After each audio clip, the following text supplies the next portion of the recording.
The SRX decides to directly shadow NASCAR, and a suspiciously timed tweet has sparked new speculation around Denny Hamlin and FedEx's Joe Gibbs Racing's future.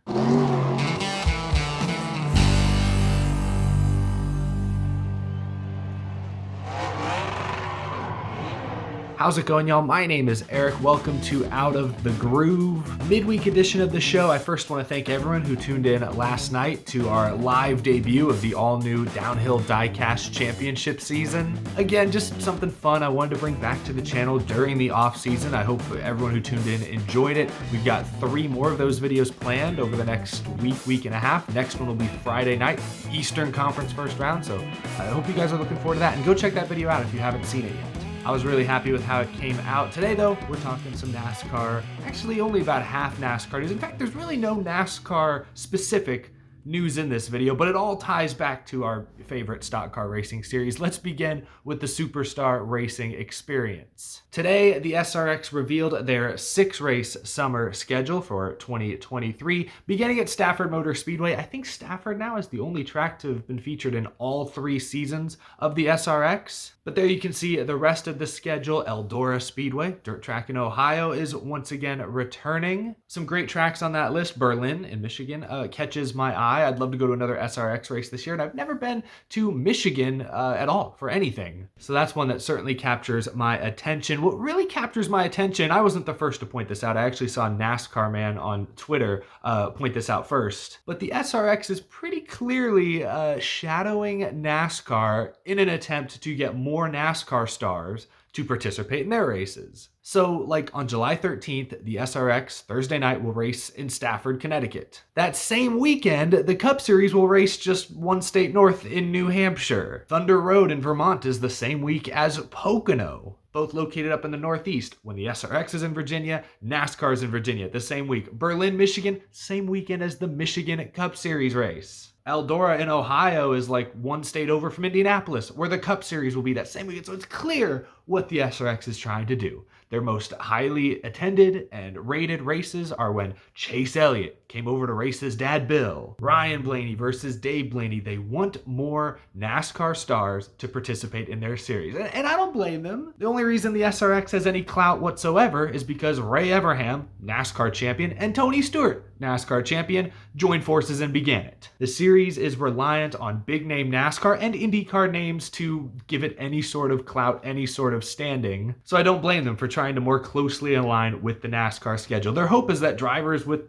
fancy private jets will choose to fly maybe into their destination a week early, or a couple days early, I should say, participate in the SRX Thursday night, and then go do their Cup duties Friday, Saturday, and Sunday. That's what they're hoping for, and I think it'll pay off for them. We talked about last week, ESPN now has the broadcast rights for the SRX, and by bringing back Thursday Night Thunder, that definitely frees up, I think, the schedule a bit more. Both IndyCar and NASCAR guys who had weekend commitments and had a hard time committing to Saturday night SRX races on top of all that, now it's a lot more flexible. Now there's a great chance, a much better chance, that more of these existing IndyCar and NASCAR stars will be able to make the trip out to these SRX events on Thursday. That's good for the SRX. And personally, even though I'm a NASCAR fan first and foremost, I think it's good for NASCAR.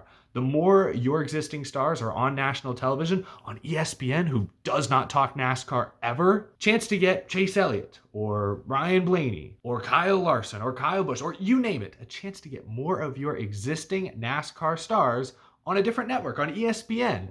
That's a win. Yeah, they're not driving NASCAR cars, but the average viewer tuning in may not know that. They're just going to see a car with 4 wheels and fenders and, an Elliott or a Larson or a Busch attached to it. And they're going to say, hey, that guy's from NASCAR. Cool. So I like it. Look, there's nothing wrong with a little healthy competition. And right now, the drivers and teams are trying to build as much leverage as they possibly can against the sanctioning body, NASCAR, before their talks around the next TV deal continue. The teams want a higher split of the television revenue. They've already loosely threatened to start their own off-season racing league to supplement income.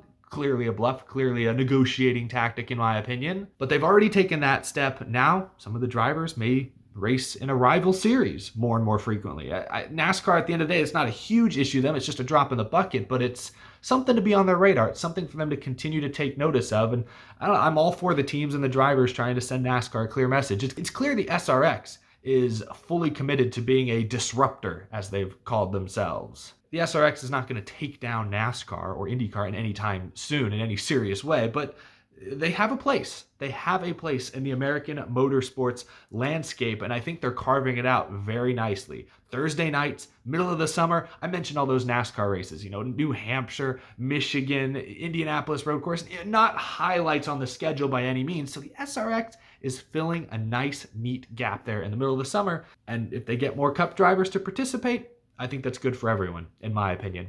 Anyway, moving on. That was the big breaking news this morning. Again, not directly NASCAR related, but kind of, sort of. I wasn't going to talk about this subject, but because we're talking about the SRX, because I'm doing a video today, I might as well bring it up. A couple nights ago, Adam Stern, reporter for the Sports Business Journal, I've called him the silly season sage because he seems to know what's happening before most. He put out a suspicious, seemingly random tweet, though, that could have underlying implications. Here's the tweet. FedEx said Tuesday that its quarterly earnings and sales fell from a year ago and warned of ongoing weakened demand, but said its aggressive cost-cutting measures were softening the blow, from CNBC. So he's quoting a CNBC article. Adam Stern does not work for CNBC. As far as I know, maybe Sports Business Journal is a subsidiary of NBC. I guess that's possible. But he's tweeting out someone else's article, not his, an article that doesn't mention racing, has nothing to do with NASCAR or anything like that. Why then is Adam Stern, well-known motorsports NASCAR reporter, why is he tweeting out that FedEx, of all companies, is looking to cut costs? Well, if you've been paying attention the last few weeks, we've talked about how both Denny Hamlin and sponsor FedEx are in a contract year. 2023 is the last season on both of their existing deals. And I think everyone's a little sensitive to that because Joe Gibbs Racing just lost a longtime sponsor, M&M's, and lost a longtime superstar driver, Kyle Busch, in just the past season. So the possibility that we could be seeing deja vu, that back-to-back years, JGR could lose major partners and major drivers, I think that's why everyone's a little sensitive to that fact. I want to make things clear, and I don't have any inside information, but right now, I believe Denny Hamlin and FedEx will stay with JGR. Will FedEx sponsor all 36 races as they've done in the past? No, probably not. Even this past year, I think I counted 31 or 32 primary schemes for FedEx. They had a new company, Acumatica, come in and sponsor Hamlin for a couple races. Coca-Cola sponsored Hamlin for a race. So FedEx, I think, is going to continue to be a major partner, but they may not sponsor 35 races. That's what I believe right here, right now. But I'm not the NASCAR silly season sage, as I've said. Adam Stern is certainly more plugged in, more connected. So does he know something behind the scenes? Has he heard some rumblings, some discussions, some concerns that are leading him to believe FedEx is on their way out? Is that why he's tweeting this out? Maybe he's not confident enough yet to report that FedEx is considering leaving JGR or is leaving JGR. Maybe he's not confident putting that out there under his own name just yet. But he's putting out these little tweets, tweeting articles that are kind of hinting at, hey, maybe there's trouble in paradise. Maybe FedEx is not committed to Hamlin past next season.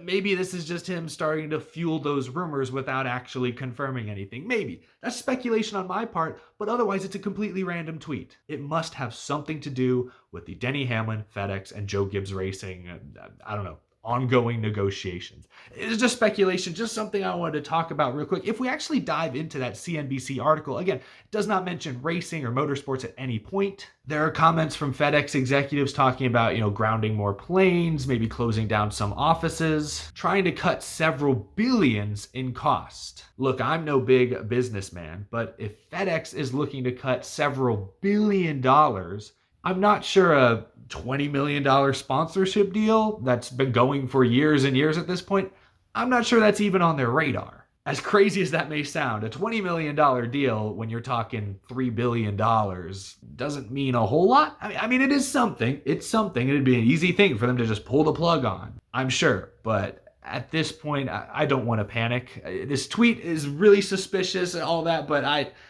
at this point, I think everyone's just really sensitive to the Kyle Busch, Joe Gibbs Racing, M&M saga that Everyone's looking for any holes, any gaps in the armor of the Denny Hamlin FedEx relationship. Denny Hamlin has said in the last month that he still hopes to retire with Joe Gibbs Racing. In fact, we even talked about on this show how he's been involved in making some personnel decisions this offseason. So Hamlin is so deeply ingrained into the Toyota and Joe Gibbs Racing ecosystem.